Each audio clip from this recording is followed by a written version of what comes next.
So, good afternoon, everybody. As I have already explained, Professor Ketelaar, that I will be speaking in Portuguese.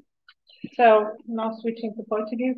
Boa tarde a todos. Nós vamos então dar início a esta segunda sessão do seminário Repensar o Arquivo. E eu passo já a palavra aos dois principais organizadores, o Abel Rodrigues e a Filipa Lopes, que vão respectivamente apresentar o seminário e apresentar o professor Ketelaar. Agradeço a todos a vossa presença. Hi, thank you everybody for the presence, and I wish you a very good afternoon, working afternoon. Thank you. Oh, thank you very much. Can you hear me? Yeah. Yes. I'm going to present the cycle, and then Filipa will present you, and then. Okay. So, boa tarde a todos.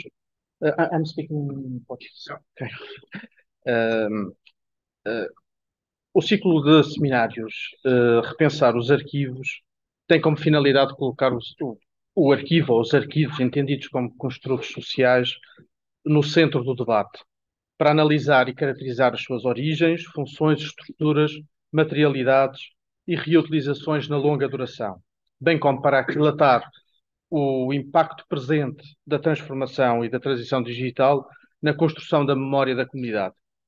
Neste espaço de debate que pretendemos promover, que é inter e transdisciplinar e multidisciplinar, que decorre entre outubro de 2023 e abril de 2024, pretendemos promover um encontro entre a arquivística histórica, archival science, a ciência da informação e os archival studies, no sentido de contribuir para o enriquecimento da reflexão teórica e metodológica em torno do conceito de arquivo e das suas relações com diversas áreas do saber, procurando colmatar uma necessidade que se faz sentir no panorama científico nacional. Ao ritmo de uma sessão por mês, são trazidas à discussão por investigadores de renome internacional diversas subtemáticas previamente selecionadas pelos coordenadores do ciclo. A análise e comentários de cada sessão serão efetuados por investigadores séniores do panorama português, também com projeção internacional, no sentido de contribuir para encurtar as fronteiras que possam subsistir no panorama científico global. Os textos resultantes destas sessões serão publicados em 2024 num e-book sujeito a revisão por pares, sob o título do seminário, e também eu gostaria de informar que no final deste ciclo, em maio de 2024, realizar-se-á também o Vinculum Project Archival Colloquium, cuja organização já se encontra a decorrer. Resta-me agradecer a presença do nosso conferencista. Thank you so much for coming, for being here today with us.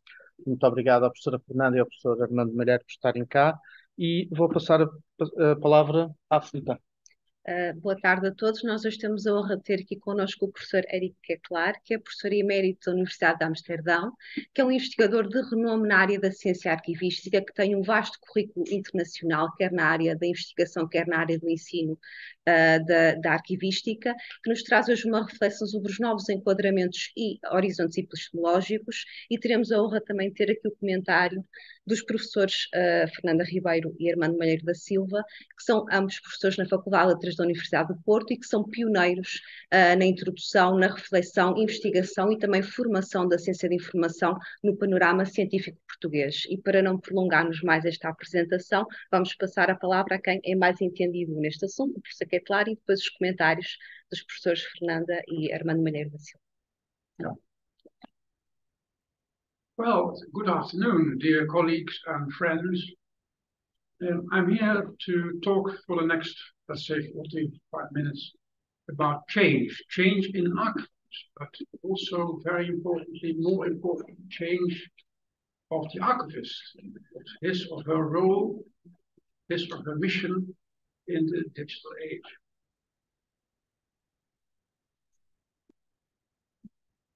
And I have this quote from Spanish, Italian writing, because change is something some people are afraid of.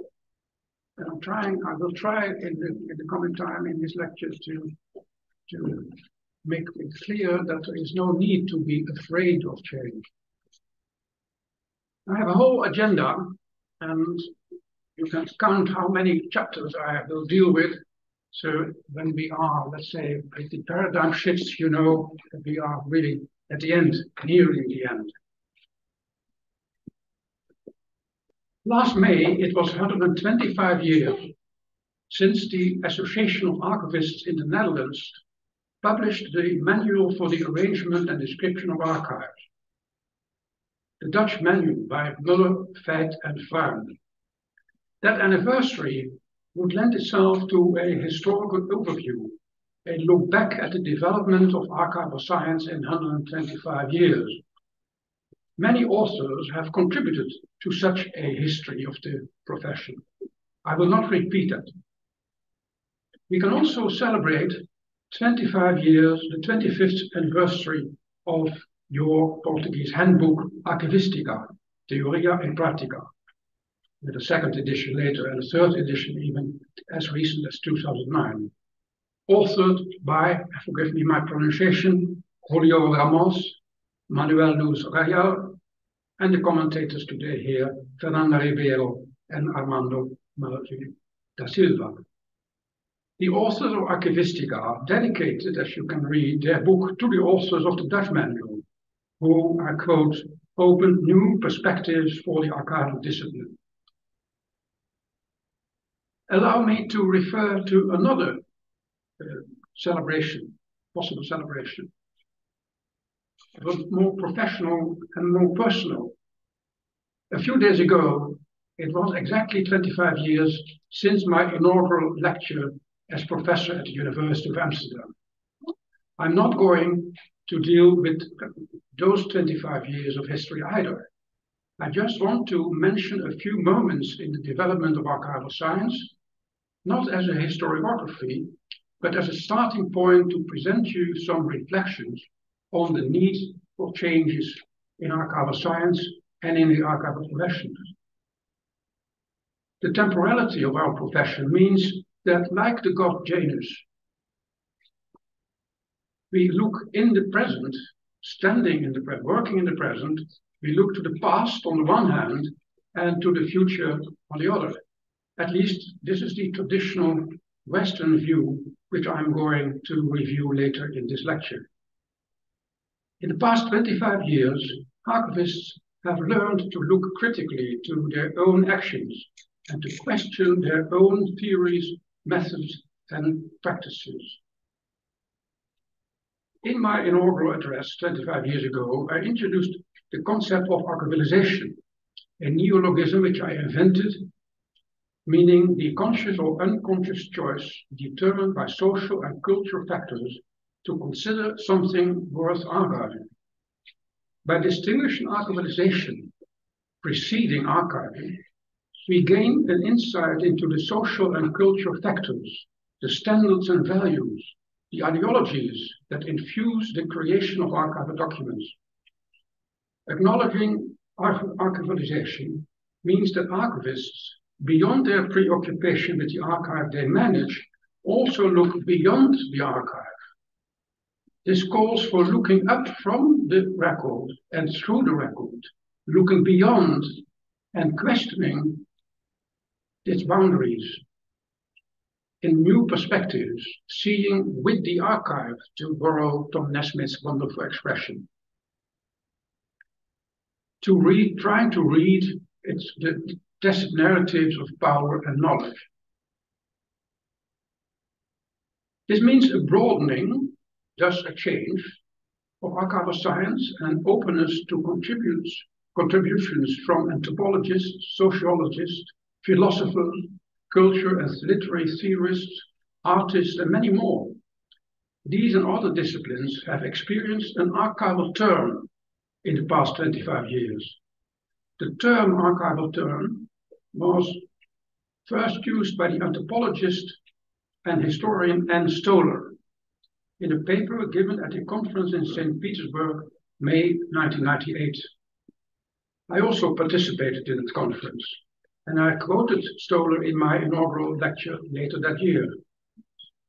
The archival turn, or the move from archives as sources to archives as subject, was presented by Stoller on a number of occasions, 3 of them of the utmost importance. for the profession and for the discipline. The Sawyer Seminar, Archive, Documentation and Institutions of Social Memory, the book Refiguring the Archive, and the journal Archival Science. In 2001, the Sawyer Seminar brought some 70 scholars from 15 countries to the University of Michigan in Ann Arbor, United States. The participants in 28 sessions, nearly weekly. The participants came from various disciplines in the humanities and social sciences, less than 1/3 being scholars and practitioners in archivistics. Their point of departure of the seminar organizers, Frank Lewin and Bill Rosenberg, was, I quote, a conception of archives not simply as historical repositories, but as a complex of structures, processes, and epistemologies. This heralded a new view of archives as epistemological sites rather than as sources. Ann Stoller's 2 papers at Michigan convincingly argued for this archival term, which was visible in several other presentations in Michigan. The 2 papers by Stoller were developed into a presentation at the seminar Refiguring the Archive, hosted in 1998 by the South African University of Witwatersrand in conjunction with 4 archival institutions. The 13 sessions of that seminar attracted speakers and discussants from a wide range of disciplines. Among them were Ann Stoller and no one less than Jacques Derrida. The book, you see here on the slides, Refiguring the Archive, was published in 2002. And in the introduction to the book, the editors, Carolyn Hamilton, Vern Harris, and Graham Reed, stressed the constructedness of archives, not simply as sources, but as sites of contested knowledge. I quote, "Today, scholars pay greater attention to the particular processes by which the record was produced and subsequently shaped, both before its entry into the archives and increasingly as part of the archival record." Stoller's paper was subsequently published in the 2nd volume, 2002, of Archival Science. The journal, founded in 2001, marked the emancipation of archivistics as an autonomous scholarly discipline. The founders of the journal, their approach of archival science was a journal that would be integrated, intercultural, and interdisciplinary. Integrated because the journal would cover the whole of the records continuum. Intercultural because the journal would acknowledge the impact of different cultures on archival theory, methodology, and practice. And interdisciplinary, I would now say multidisciplinary, meant an association with the scientific disciplines dealing with, 1, the function of records and the way they are created, preserved, and retrieved.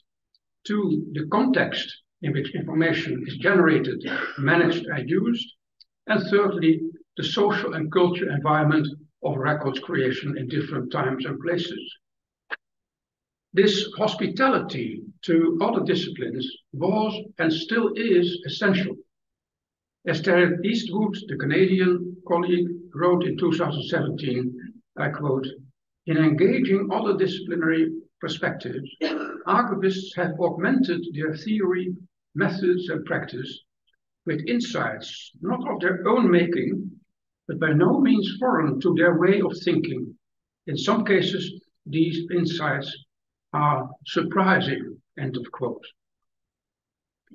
Surprising. But I have to admit, sometimes staggering. In the past 25 years, much of the literature on the archive has often been received by members of the archival profession as, well, with rejection, indignation, speculation, and even amusement, because the archive seemed to them to be a misguided, misdirected, poorly understood, and overly theorized construct of a primarily practical pursuit.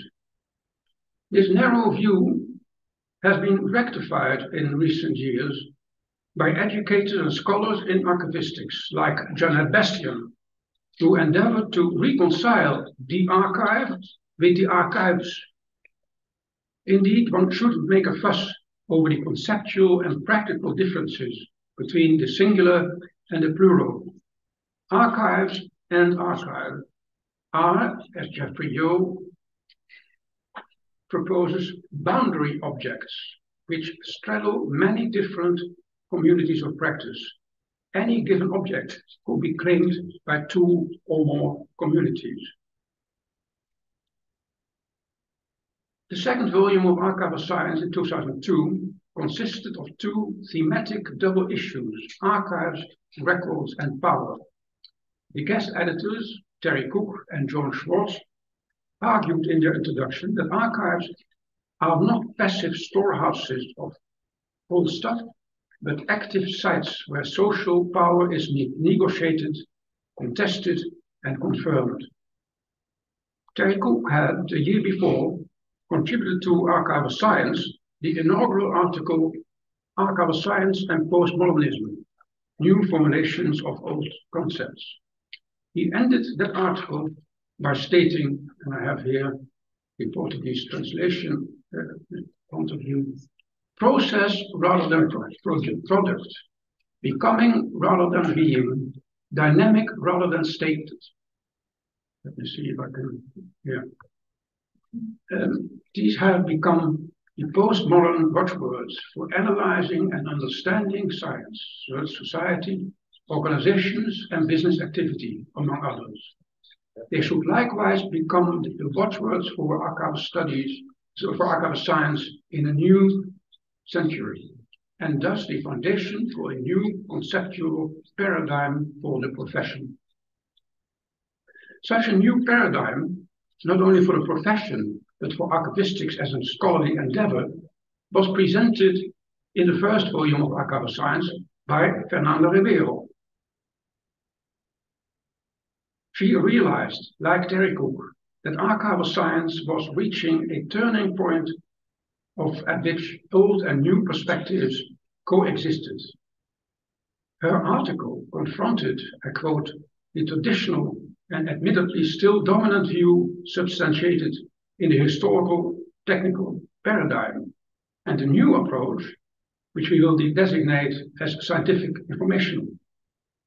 This led, inter alia, to the design of a new curriculum for teaching information science, which abolished the separation between archives and libraries. Terry Cook's article in Archival Science dealt with the impact of postmodern ideas on archival theory. In another article published in the same year in Archivaria, Terry focused more on the societal conditions of postmodernity and how postmodern insights might improve archival practice and profession. Inspiration for this came from various thinkers and writers, both within and outside archival science. Because, to quote Terry Eastwood again, engaging other disciplinary perspectives is essential to any discipline, to theory, methodology, and practice. And we have learned how postmodernism is the realization that the so-called principles cherished by our profession, such as respect des fonds, are likewise revealed as historically contingent, not universal or absolute. Take, for example, the notion of organically structured, organically grown archives, as opposed to artificially constructed collections. The concept of a collection has been haunting archival practitioners and theorists ever since the respect des fonds was formulated in 1841 in France and codified in the Dutch Manual of 1898. The core idea of the manual was that an archive is not so much an arbitrary collection, but a whole that has arisen organically. Archives, according to the manual, are the reflection of the creator's functions and therefore not arbitrarily created in the way that historical manuscripts are accumulated. This archival logic, so many people believed, distinguishes archives from libraries and other artificial collections. That difference was obscured in the English edition of the manual because the translator replaced the Dutch archief, in Portuguese arquivo, throughout by archival collection. An archival collection became standard in American terminology to the extent that, for example, Mark Green recently could write about an archival collection. And what he meant was the archivo, archief in the European sense. So there is a confusion here between a confusion which is of a long date. The difference between organically grown archives and artificially constructed collections was effectively deconstructed by three writers from the University of Glasgow: Michael Moss, Susan Storrett, and James Correll. They wrote 2 articles published in 2005 and 2006. They argued that all collections are in archives, libraries, and museums are constructed and mediated. The creators of a collection privilege some items to be part of the aggregation and reject, often implicitly, others. In my country, to give an example, text messages sent and received by phone by public officials are considered to be archival documents. Very recently, it became known that the Dutch Prime Minister, Mark Rutte, used to select from the text messages he received and sent the important ones. The rest he deleted every day from his phone, apparently assuming that the latter were not archival. In creating his archives, he thus privileged some text messages while rejecting others, putting some on an archival pedestal, sending others into oblivion as non-archival documents. Such privileging, Correll, Moss, and Stewart argued, is inevitably dynamic, reflecting contemporary circumstances and preoccupations. They concluded that the various stakeholders in information provision in both the physical and digital domains should, I quote, enter into meaningful dialogue, not just to quibble about semantics, but to debate the harder theoretical, technical, and philosophically problems. This presents new opportunities to us all, but threatens the carefully cherished boundaries between professions in the established order. However, accepting the socially constructed nature of collections and archives should not lead to lumping them together. The logic of the archives involves that records and archives are what Theo Thomason called process-bound, that is, they are generated by coherent work processes and structured and recorded by these work processes in such a way that the meanings of the record can be retrieved from the context of those work processes. Archival science is a contextual science, as Foscarini wrote recently. Consequently, we do not consider the record or document merely on its own, but within the context of the work process which created the document, and which gives each document its specific meaning within that context. Archiving includes creating and linking a document to a transaction and to the other documents of that transaction by some form of physical or virtual filing. The archival bond, or the interrelatedness between the records created and received in the course of a particular transaction, is an essential characteristic of archives.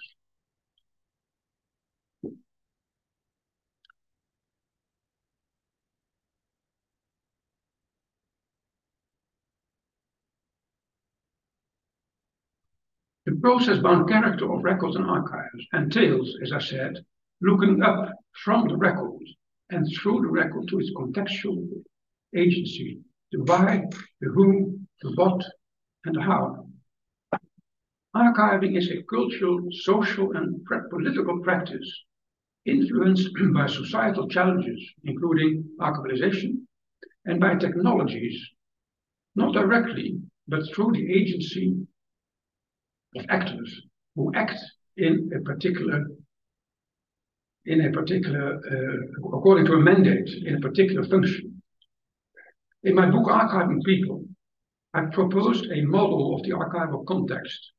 It is based on a model by Hans Hofmann, who adapted an Australian model. For example, starting at the top, for example, we acknowledge the need felt by society for, just an example, the need for an armed force that is anchored constitutionally, that is the mandate, the why. This results in functions, what, performed by actors who, in specific work processes, how, where, and when, and all this leads to archiving. And they are all embedded in technology. The changing views of society about this, for example, about, for instance, military service, have an influence on the military's mandate and subsequently on the functions, the enlisting system, for instance, the actors, governments, citizens, businesses, and work processes, leading to changes in archiving. Each of these interdependent components is time and place bound and influenced by technology. This makes the model dynamic, the more so when we realize that archiving in a model stands for the records continuum, wherein archival documents travel back and forth in a recursive process across 4 dimensions: creation, capture, organization, and pluralization, which is making the records available to society. Therefore, the model is embedded in various temporalities. Why, who, what, and how will change. And creation, capture, organization, and pluralization will change. And societal challenges and technology will change. In this vision, the provenance of archives is linked to functions and activities over time and through time, rather than to structure and place. Provenance is one of the traditional tenets or principles in archivistics. However, a new wave of theorizing the concept of provenance, according to a newly recently published call for papers of a special issue of Archival Science on provenance, and the authors then suggest that the archival field continues to explore and reinterpret both the affordances and inadequacies of what is generally considered a foundational principle.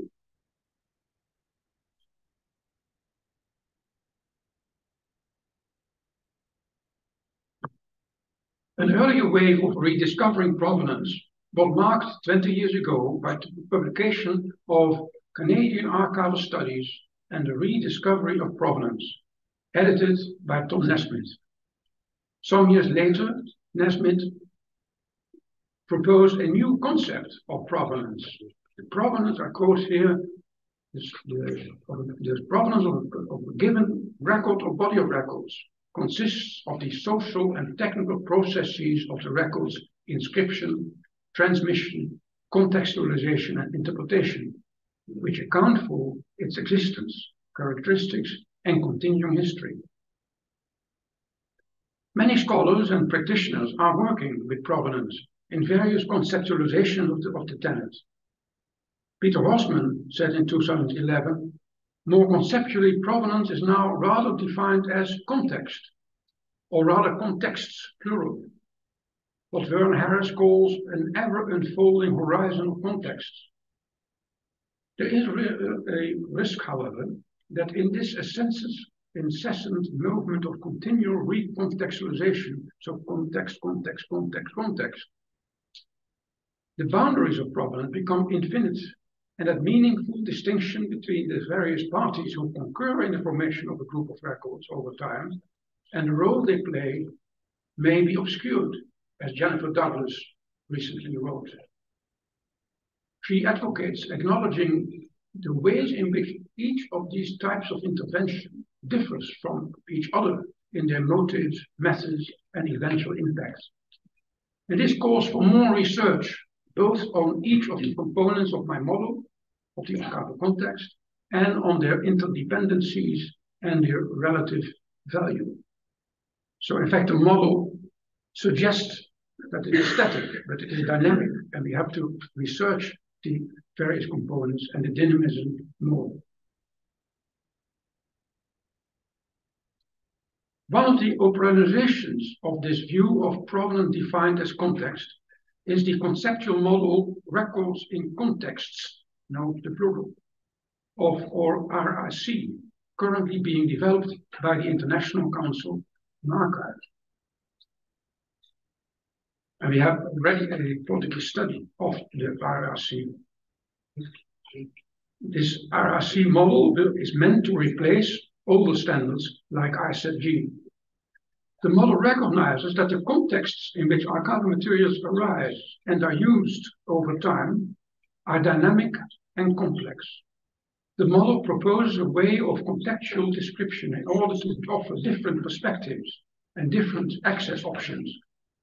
According to RRC, the description of an archival item makes the network of relations of related actors, documents, functions, and processes, and their contextual history transparent. Among these actors are not only record creators and archivists, but a host of what I call archivers. That's everyone who has contributed to the record and has been affected by its action, to quote Livia Jakovina, who advocates a participant model of provenance along the lines of earlier proposals by Chris Hurley and others. As I argued at the Sawyer seminar, and subsequently in my tacit narrative, 2001, I quote, every interaction, intervention, interrogation, and interpretation by creator, user, and archivist is an activation of the record. This is echoed in the new RRC model. I quote, ongoing use and reuse of the records becomes part of the history of the records. It recontextualizes them. The use and reuse generate other records, thereby extending the social document network. The same is true for the use and reuse by record subjects, their communities, and other co-creators. But as Jessica Lepp argues, not all record interventions can be reduced or elevated to the level of co-creation. She refers to Michel Caswell's refusal to position prisoners of the Khmer Rouge as co-creators of their photographic prison record, suggesting that to do so would position victims of the Khmer Rouge as somehow complicit in their trauma, abuse, and murder. Nonetheless, and I just saw some of the files created here under the Salazar regime, which are also the mugshots of people who were arrested by the secret and not so secret police. So we have to be very careful in how we deal with the record subjects, even if they are dead, or maybe more specifically when they are dead, and not throw them out on the street and say, well, it's now 50 years since. No, they deserve a special treatment, the record subjects, be it prisoners or patients in hospital or whatever. So we have to recognize the rights of co-creators as part of an archive's provenance. It is also a first step towards decolonizing archival theory, methodologies, and practices. Decolonizing being, to my mind, one of the greatest challenges to the archival profession today and tomorrow. Postmodern views have led archival scholars to repudiate the assumption that archival documents are static, unchangeable, and fixed. They are shaped by the decisions and actions of their originators and custodians. I will deal later with the fixity of digital records.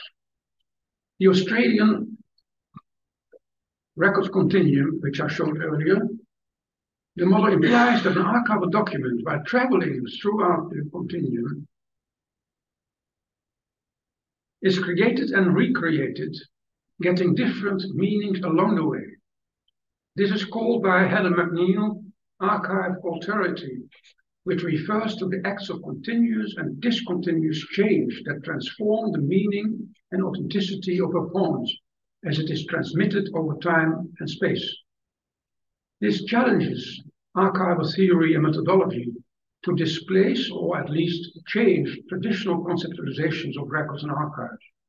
I may refer to the important work of international multidisciplinary research networks like Interpares and Record DNA.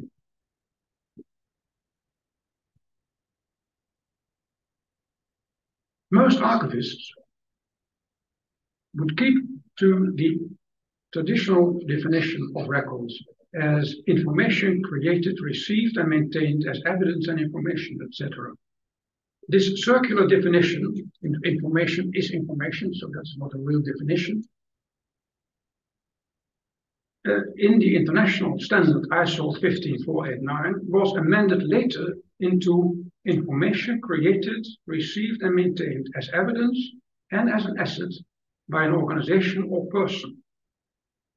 Both the original and the revised definition of records have been scrutinized by Jeffrey Yeo in his remarkable book, Records, Information and Data, exploring the role of record keeping in an information culture, the fruit of many years of thinking and writing about records and archives. In 2007, Yeo proposed that information is not an entity that can be managed as such. Information, he writes, is one of the properties, or in his terminology, affordances of a record, a capacity that records can supply to a user, or a benefit that can be derived from the user, from use. Evidence is another affordance of records. So are affordances values like memory, accountability, legitimation of power, a sense of personal or social identity and continuity, and the communication of such benefits across space and time. These affordances and potentials are waiting to be activated and to give meaning to a record. A record doesn't have a meaning. The meaning is assigned by the reader, by the user, by the archivist. Different meanings are assigned to the same resource by different people at different times, as Jonathan Ferner wrote. And he added that the conventional meaning of a given resource is a matter of intersubjective consensus. This approach brings the user and their meaning making to the forefront.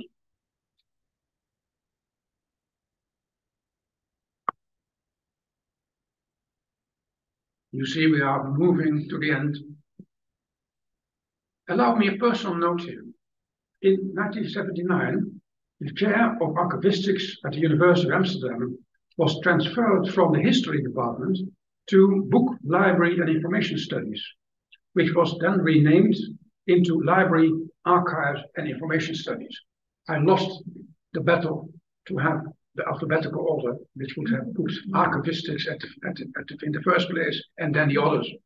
I lost that battle. But archives and information studies were later moved to the newly created Department of Media Studies.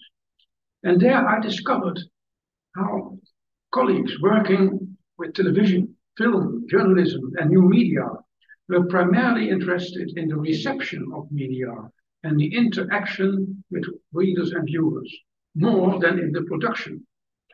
And that opened my eyes to paying more attention in archival studies to the user as co-creator and to archiving as a human practice. People are involved in day-to-day acts of classification, arrangement, selection, etc. Everyone at some point in his or her life has arranged a bookshelf or have used a mobile phone to capture mass images or throwing away the receipt of the restaurant where you dined last year. These are practically archiving practices. Media scholar and artist Jacob Smollett proposes the concept of para-archiving. And that's a practice performed on a personal level by an amateur and dilettante who traditionally are not considered colleagues by archivists. No, that is just personal use. No, any human being and even some animals are involved in informational and archiving practices. We are, in fact, all archivists. Recently, Anne Klein, professor at Laval University in Quebec, has proposed a Copernican turn in archival theory and practice. She states, archives become truly archives only through their utilization. She advocates rethinking archives from the point of view of their exploitation rather than from their production. She amends the record continuum model by adding exploitation as a fifth dimension. This proposal to bring the exploitation of archives and thus the use of the user of archives to the forefront is in line with other recent paradigmatic changes in archival theory, methodology, and practice. One was labeled Archives 2.0, an approach in which archivists use technology to become more user-centered. Another, the remove towards archival autonomy. This is a concept recently proposed by Australian scholars, being the ability for individuals and communities to participate in societal memory with their own voice, becoming participatory agents in record keeping and archiving. Viewing archives as participatory frameworks is broadening into a view of archives as part of an ecology, a term I use to stress the interdependence, mutuality, and coexistence of archives and records and other memory texts in a societal context. Actors in that ecology are the archivers I mentioned before. But not all archivers are equal in the deeply social world of the archive, as sociologists, recently two sociologists like Nicholas Wilson found out. In the relationship between scholars, users, and archivists, these scholars write, vectors of inequality may be hidden.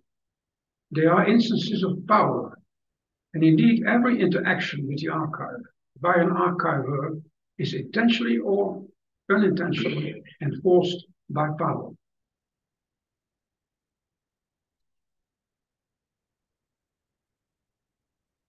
Archive in the 21st century studies phenomena that look like traditional facts and events, even carry traditional labels, but are conceptually totally different.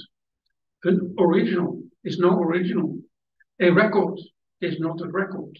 Provenance, preservation, access, and use are no provenance, preservation, access, and use as we used to know them. Digital records don't have their content, structure, and form in or on a physical medium. They are potential documents coming into existence only by virtue of software that understands how to access and display them. The software sooner or later becomes obsolete, which necessitates refreshing the documents through migration or other techniques. The perceptible form of a digital document is always being manufactured just in time on the spot. This makes a digital document an ephemeral, fluid manifestation. The same is true for digital instantiations of works of art, digital born or digitized analog materials. I argue that preserving an artwork or an archival document means enacting it by capturing the ephemeral, drawing on the reserves embedded in the originating instantiation of the work at the inception. Further instantiations are what the people at the Rhizome Digital Archive call variants. They will not and cannot be exact copies. They are approximations, if only because the public is not the same as in earlier performances. This makes the distinction between original and copy irrelevant to those concerned with performance and liveness, as Nash and Ball argue with regard to digital performance artwork, but it would be also true for digital documents. Ephemerally, archives are comprised in their continuing and future enactment and use in layers of performance. They are not static. They are constantly refreshed so that their ephemerality endures, to quote Wendy Chun. This enduring ephemerality has been tested, for example, by the Australian Circus Hall's Living Archive, founded in 2014 and revived in 2022. This living archive, and there are other examples, is not merely a digital repository. It is a dynamic part of the mediated enactment of design in and as cultural imagination and articulation. The Circus Hall's Living Archive is one example of the endeavors to preserve works of art by enactment, rather than by freezing a particular instantiation, which traditionally has been seen as a characteristic of the archive. Artists and archivists have to become more permissive of change of the work of art and the archive, more permissive of the ephemeral performance of art and archive. Anna Decker signals that changing attitudes towards archiving are increasingly focused on ephemerality and require strategies of modulation, movement, and mutation. The editors of the book Artists in the Archive define archiving as giving place, order, and future to the remainder. The double meaning of remainder, usually Parika writes, is that which is left behind as an enduring legacy that is archived, but also that which is left out of the classification or the archive. Indeed, archives are a residue left after the non-archivable has been removed. Think of the Prime Minister of the Netherlands and his mobile phone.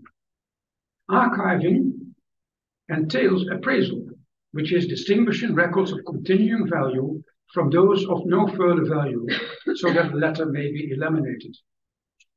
Appraisal is one of those interventions which co-determine the meaning of archives, because the archives after appraisal are not anymore the same as the archive before appraisal. In the digital age, the appraisal process begins with the design of the record-keeping system, when one determines which documents are captured, that is, accepted by the system, and thus becoming records. Moreover, digital records cannot be left on the shelf for years, waiting to be appraised. Therefore, at the front end, one has to decide which documents have to be kept in the system as records and which records can be disposed of later, either through destruction or by transferring them to another system. Archiving by design means that when designing the information systems that support work processes, one has to take into account the sustainability of the information from those work processes.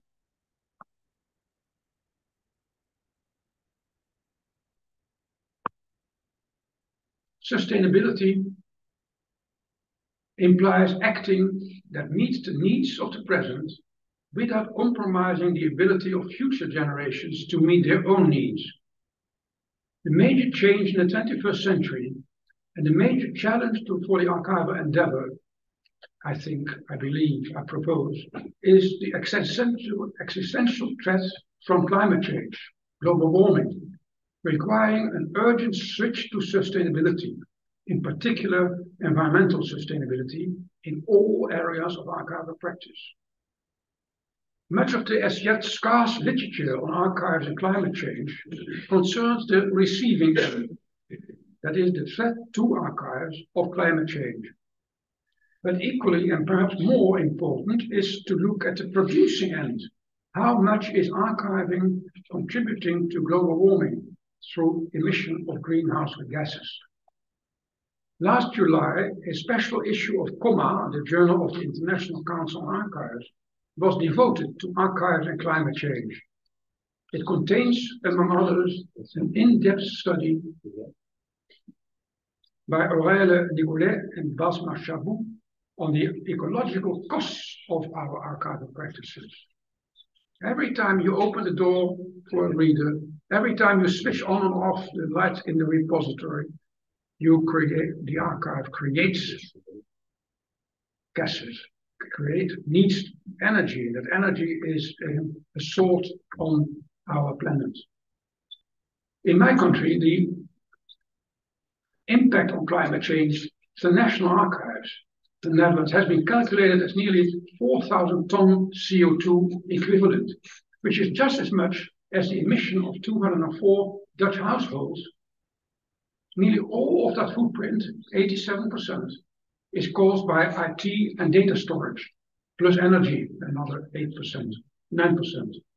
Reducing emissions and energy consumption are the key solutions to tackle global warming and its effects, loss of biodiversity, forest fires, sea level rise, etc.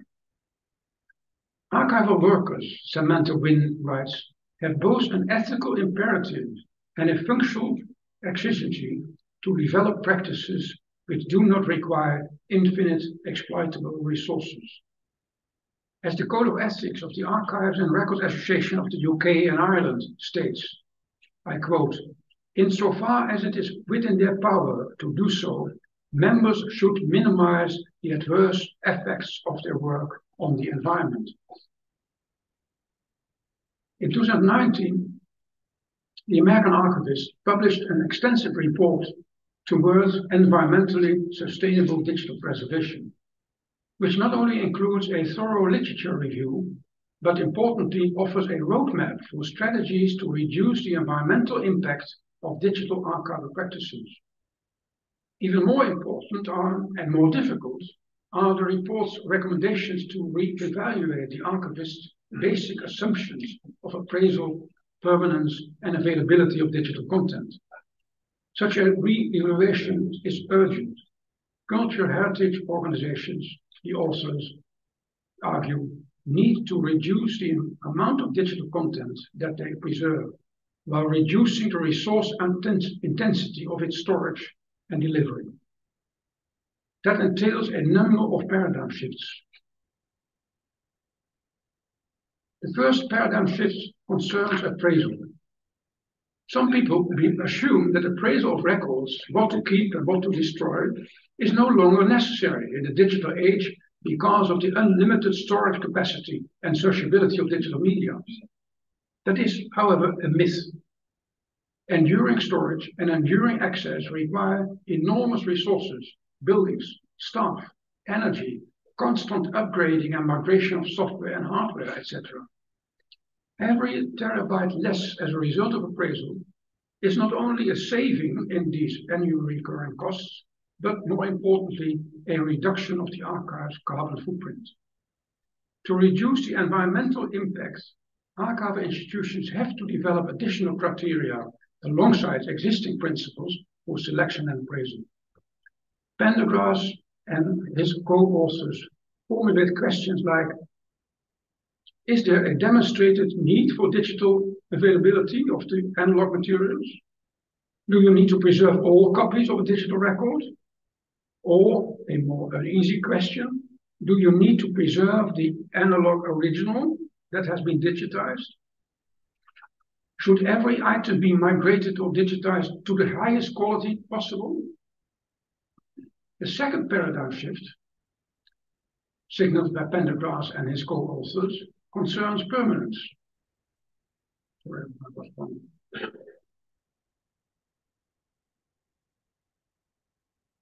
They challenge the authors the assumption in current digital preservation practice of a goal of zero change or loss in digital collections over time. and they urge archival institutions to determine acceptable levels of loss in digital preservation programs. As Jan Rotenberg wrote 2 decades ago in a report commissioned by the Dutch National Archives, we must choose what to lose. Instead of striving for permanence, archivists should decide what constitutes good enough digital preservation, using terms as continuing or enduring. Perhaps the rhetoric of the archive should move away from notions of fixed, stable records and embrace, it's a new word, lossiness, so embrace that you lose information. Furthermore, improving the efficiency of preservation practices, for example, reducing the frequency of fixity checks. Do you have a fixity check of the digital media every week, every 2 weeks, every month? So that is a matter for risk management. What are the risks of this certain lossiness? In any case, it must lead and it will lead to the storage of less data and thus reducing the storage footprint. The third and final paradigm shift proposed in the report relates to availability. Users expect near constant and immediate access, 24 hours a day, 7 days a week, permanent, to any and all digital-born and digitized material. But they usually do not realize that retrieving files from a digital collection causes CO2 emissions.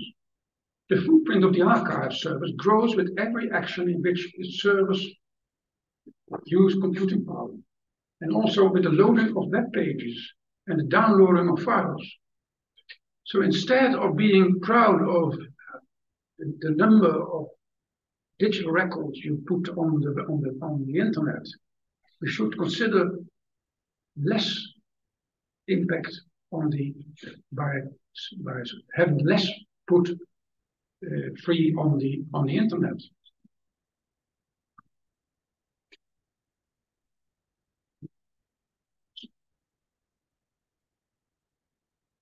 Culture changes.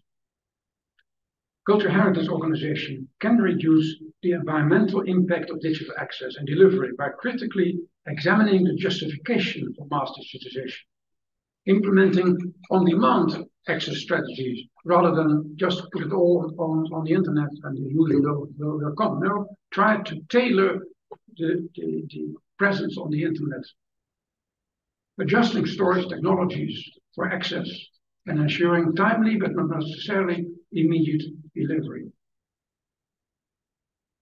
Some of these 3 paradigm shifts regarding appraisal, permanence, and availability entails changes in archival science and the archival profession. Each of these paradigm shifts calls for theoretical and methodological revisiting of canonical principles and practices. They were once conceived and adopted. They are not imminent and immobile. On the contrary, in the longer term, they are variable and changeable. This offers room for agency, for evolution, and often also for revolutionary changes in archival principles and practices. Changes that are often the consequence of changes in society and in technology. Opposing those changes with an appeal to tradition, it has always been like that, so why change? No, that's a bad tactic. This also applies to an appeal to law or to professional ethics. That is not allowed. After all, the rules of the law and professional conduct were created by people who acted in a certain environment at a certain time for a certain purpose. Archivistics as a scholarly and professional endeavor, too, is not imminent and immobile. It moves through time and space, adapting, inhaling, and infusing from other disciplines. Archivistics has profited from positivism, structuralism, postmodernism, from scholarship in historiography, in history, anthropology, critical race theory, social, etc., etc. Archivistics is being enriched by feminist, queering, and post-colonial methodologies and epistemologies. which are a powerful means of addressing the tenets of Western archival scholarship. There are the returns offered by those other disciplines, returning what they learned from us and new perspectives, endowing and changing archival theory, methodology, and practice. Everything flows and nothing stays, Heraclitus said. No person ever steps in the same river twice. And so I am back at the beginning.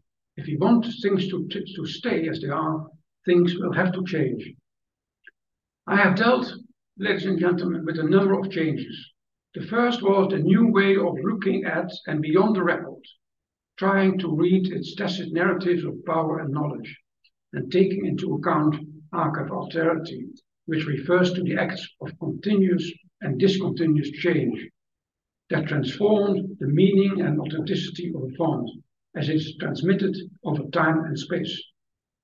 This means a broadening, thus a change of archival science and an openness to contributions from other disciplines. Looking beyond the record brings the context of archiving to the forefront, the why, the who, the what, and the how, embedded in various temporalities. Context will change, and creation, capture, organization, and pluralization will change, and societal challenges will change, and technology will change. So why don't we change as well? Major changes in archival theory, methodology, and practices are affected by bringing the exploitation of archives, and thus the user of archives, to the forefront. This is in line with other recent changes, such as viewing archives as participatory frameworks and acknowledging archival autonomy. Another change is viewing archives as part of an ecology to stress the interdependence, mutuality, and coexistence of archives and records and other memory texts in a societal context. I have argued that archivists have to become more permissive of change of the archive, more permissive of the ephemeral performance of the archive. Before closing, I want to return to climate change and time. Climate change endangers the archivist's core mission to steward records and archives for the benefit of present and future generations. In a non-linear time framework, is the past never past. It is never over, as trauma victims know all too well. The past is present in the here and now. Time future is contained in time past, as T.S. Eliot wrote. Time present and time past are both perhaps present in time future, and time future contained in time past. These words could serve as a motto of records continuum thinking, wherein, as I said, archival documents have no single temporality, but travel in time back and forth. They are configured and refigured through space-time. Once written or spoken, they enter past time and can only be understood from present time in a non-linear but recursive sequence, not separating past, present, and future. Derrida writes, the archive he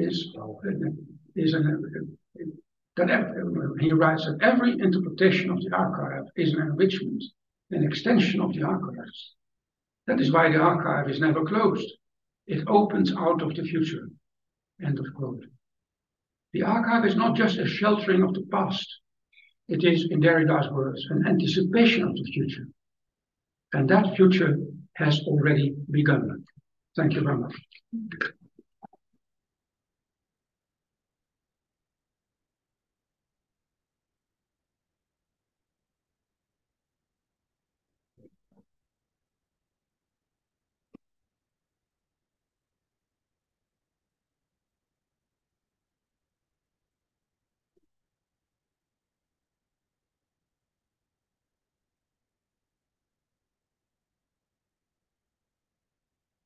Change your actors.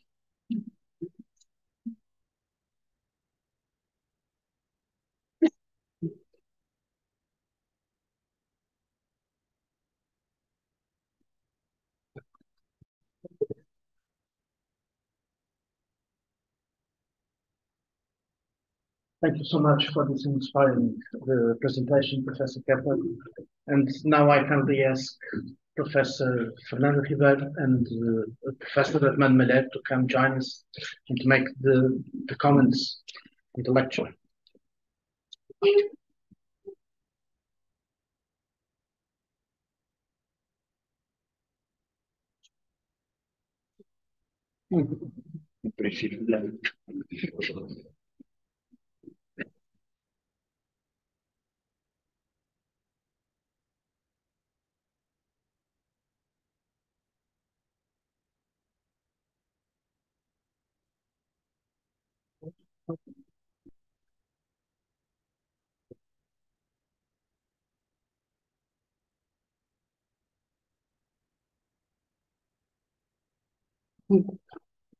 Good afternoon.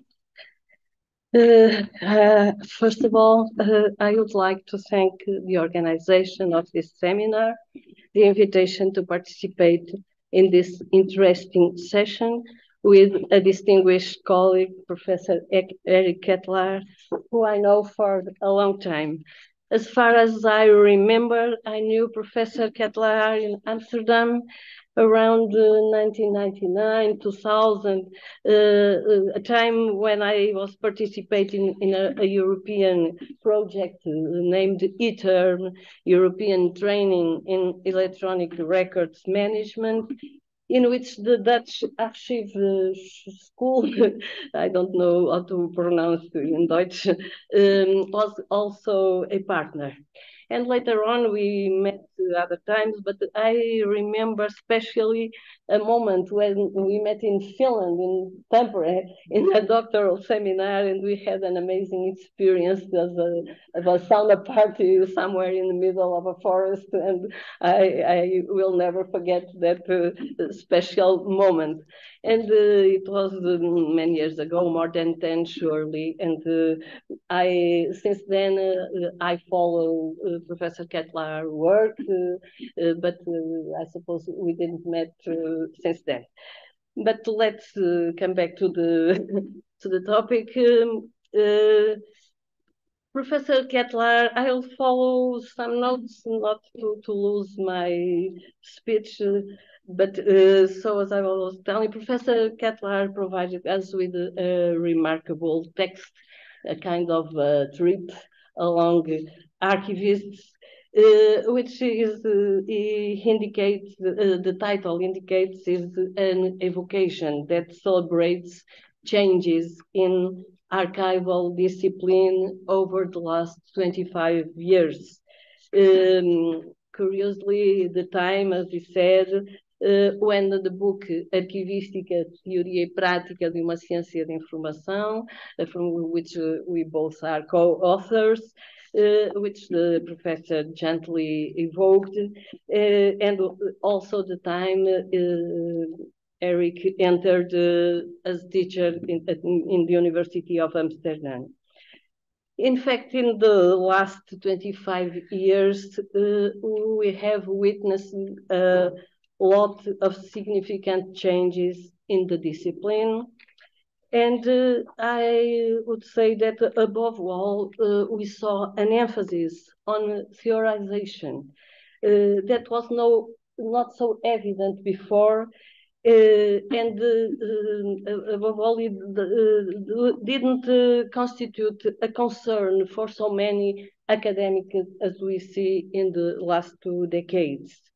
Certainly, these theoretical concerns are related to the fact that the discipline has achieved an academic status that hadn't before, because there are a lot of programs in the universities, a lot of people working academically, like doing research, and this makes a big difference, because during many time we know that we have a discipline that came from the practice. The practice came before the theory. So this deepening of and this development of theorization, of course, make a difference. And the research, as I said, in this field began to develop itself and deepen with a view towards the scientificity of this area. And I think this is a characteristic that we can emphasize for this last decades.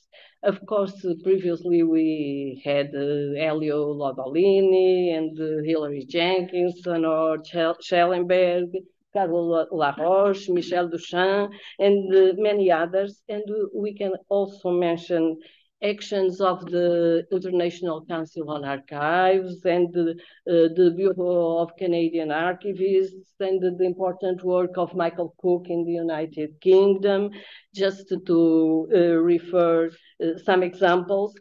But I would say that all followed a line that we can classify as traditional. It was a search for defining some theories, some principles, thinking over the practice, but in the same line without these terms that the professor mentioned today. From the end of the 90s, and mainly since that time, and curiously, at the turn of the century, like happens at the end of the 19th century when the Dutch archivists published what has been called the Manual of Dutch Archivists. At the end of the 19th century, we also assisted to a turn in archivistics. And at that time, I think the most significant was that archivists attempt to separate from the status of the auxiliary discipline of history and started to become more autonomous. And the manual of Dutch archivists has importance because of that. At the end of the 20th century, perhaps the journal Archival Science also means a turn, this time towards the affirmation of archivists as archival science, defending autonomy, the scientific autonomy of the discipline and the word science. Joining with archival has this meaning. And so Professor Ketelaar highlighted these terms, and I believe we could summarize them quickly, stating the main ones. I'm not putting in order of importance, but aleatory order. That different aspects that I can point as the most important for the discipline, as for example, the openness to interdisciplinary or even multidisciplinarity, the understanding of archives as social memory, a focus on the record's life cycle against the theory of 3 ages that separates different stages of the archives, and the idea of records continuum, a complete life cycle from the production to the permanent archives. Then we have also the postmodernist conceptions, as the professor highlighted, process rather than product, becoming rather than being, dynamic rather than static, context rather than text, reflecting time and place rather than universal absolutes.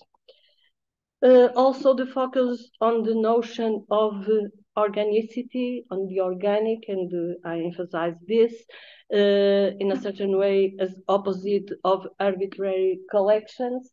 And this is an issue that we can bring to the debate because I think you can discuss if there are in fact arbitrary collections, and a collection is not so organic as the production of a personal archive.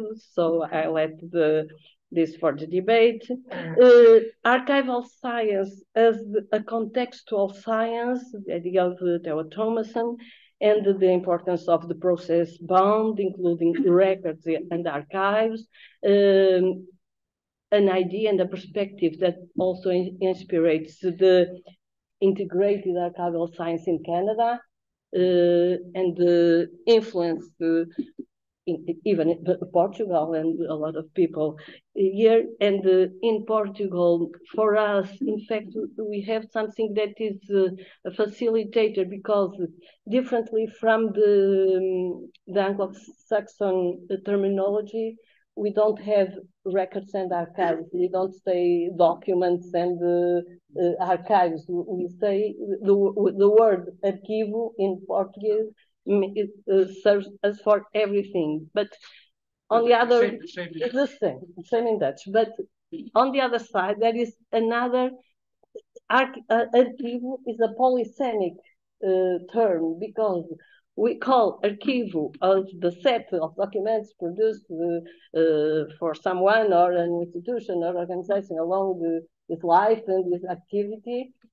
And we call also arquivo the repository, the service, the institution that collects the archivos documents produced by anyone. And so there is a confusion sometimes, because when we mention arquivo, it's not the first time a word that has only one meaning. So it causes some problems. And another point is, I think it's important, is the review of the notion of provenance, now more linked to the idea of functions and activities. We would say, in our perspective, systemic approach and an organic and functional analysis to understand the context of production and use of information. Our perspective is very much focused on this idea of the organicity and the functionality of the archives, and this context, organic context, is determinant to understand the production and how the documents are produced and are used, because the producer is at the same time a user of the information and is the determinant in all the life of the documents. The idea also was information as evidence, and the issue of appraisal and the definition of societal criteria for appraisal. I think I've put down a lot of the main or the most important points that we can debate and discuss, but I would also explain another thing.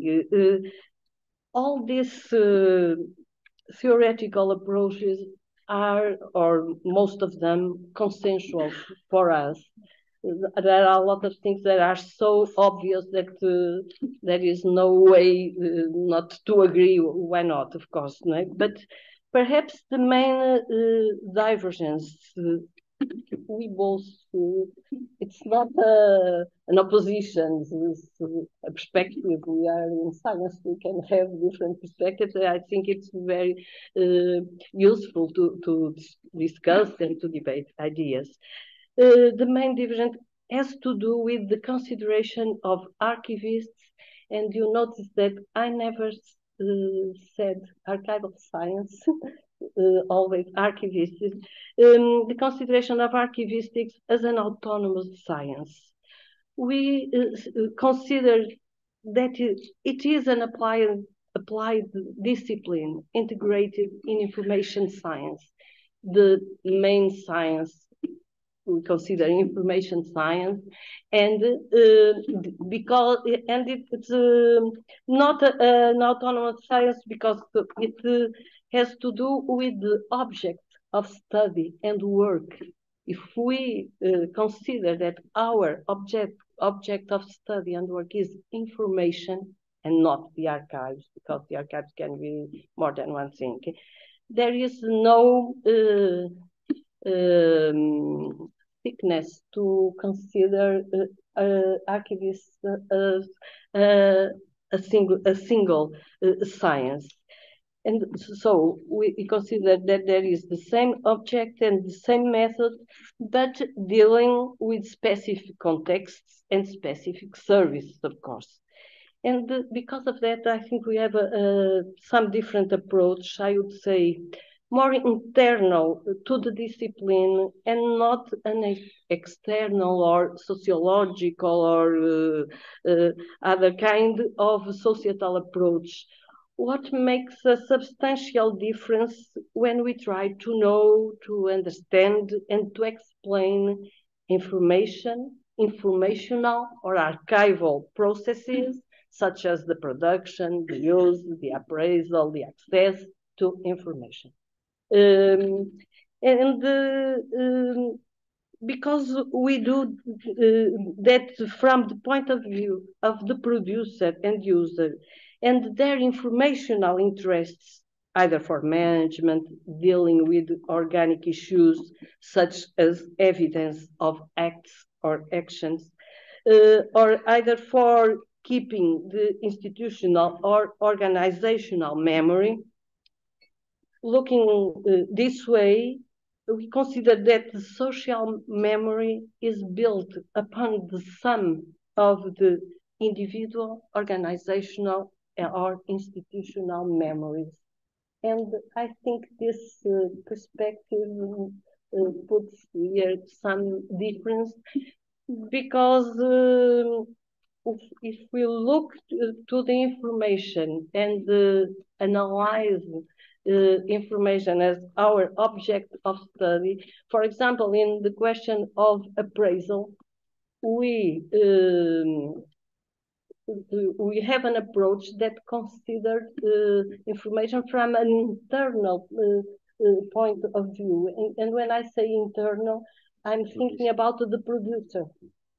We consider that is determinant, and it gives us more objectivity, because if we are, for example, doing appraisal, looking from outside, thinking of social memory, thinking of research, thinking of external uses of information, this external view can change with time, with moods, with concerns, and there is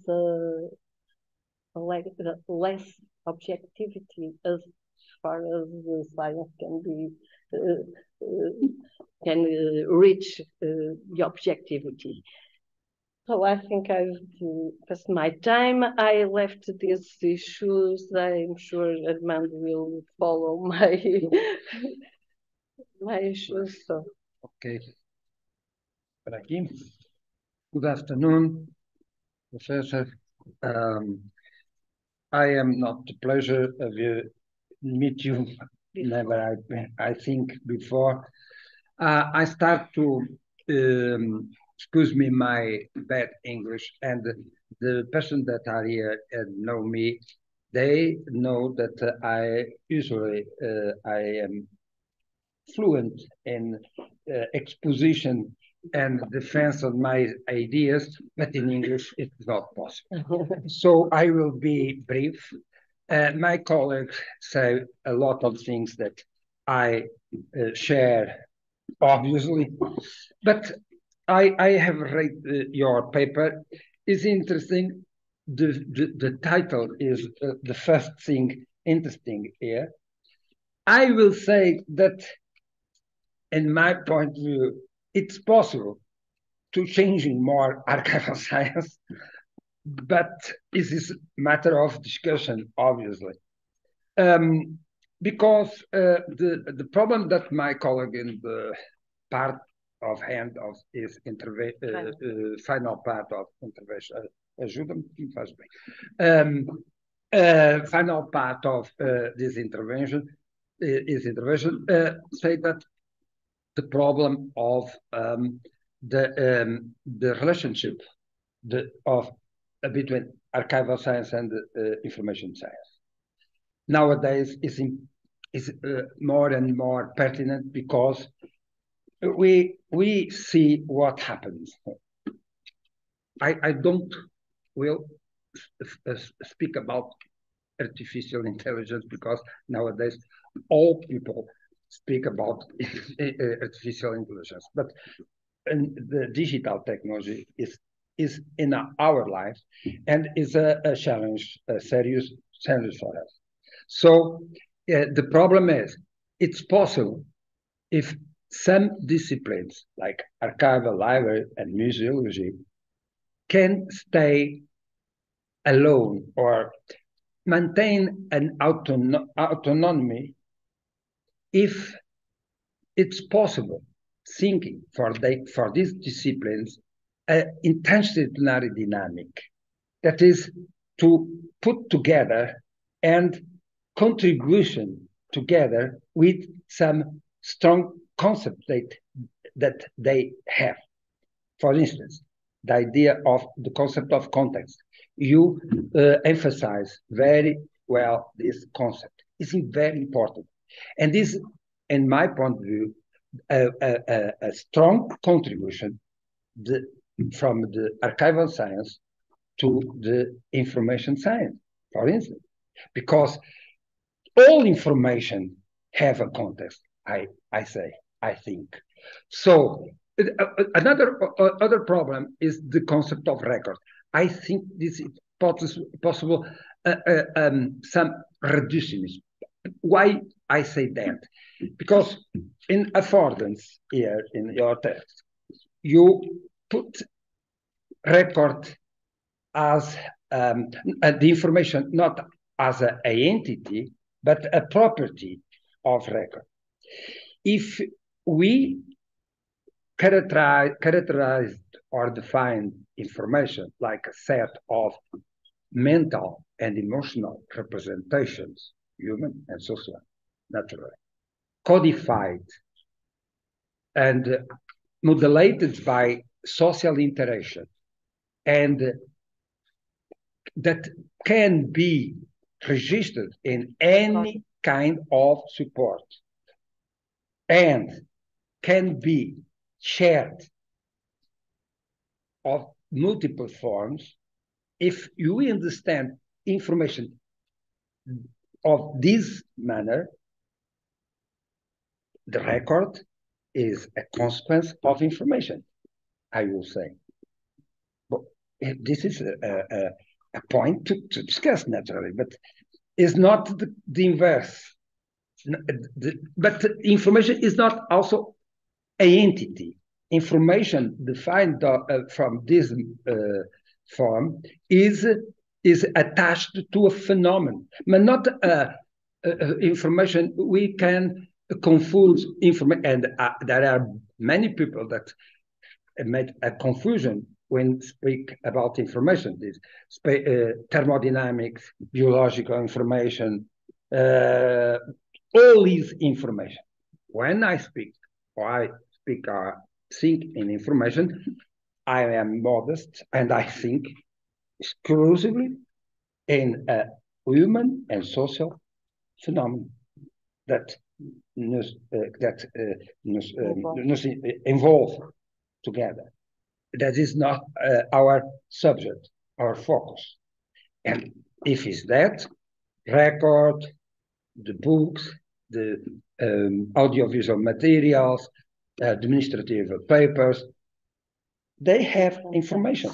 And our mission is to understand the context of the nature of the origin of this information, see like the producers organize this information for using, and how we can, and the archivists traditionally enter here, put or give access to this information for people. But I agree with you that archives or the information science must also understand the social, political, ideological factors. But these social, political, and ideological factors, they not appear in archives. They appear in the production, in the context. All contexts are determined by the social and political and economical and psychological and political factors. This is important to know that, because the positivism are thinking that, or the legacy of positivism was a documentary set, or the archives neutral. The documents bring us the truth. Is ingenuity, a big ingenuity. And the postmodernism and the relativists, they have the merit to disconstruct, like Derrida, this ingenuity. But the scientist of informational archives is not a sociologist or a historian in principle. They have other focus, is understand that, but following the process, I agree that information, the object of archival inside the information science is the process, the cycle of the cycle life of information that is produced, organized, and stored, and used, and transformed for another process, because it is cycle and elliptical. That is continuous. The continuum is also a big and good concept. The continuum is that. But here there is some concept that I'm like. Others, I think that we can submit to a more changing, I will say, is my comment.